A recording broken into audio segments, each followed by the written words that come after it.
video, then we're going to comment on it. Let's go. That Africans were here before the Europeans.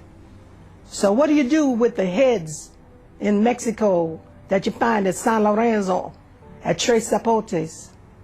What do you do with those? All right? You ignore them. What do you do with Columbus's diary that says the Africans know a way to the west, but it goes around the doldrums, we would never survive? What do you do with that? You ignore it. What do you do with Balboa's diary that says we came upon this African village in the isthmus? How did these Africans get here? What do you do with that? You ignore it. Why? To preserve the myth that the Europeans were here first. What do you do with all of this written literature and history that says that Abubakar II of Mali sent 200 ships to the west?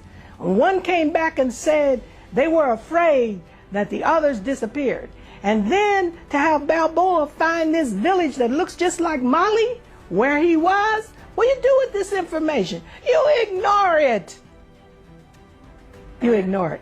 Why? To preserve the myth of white superiority. That's what our whole educational process is devoted to.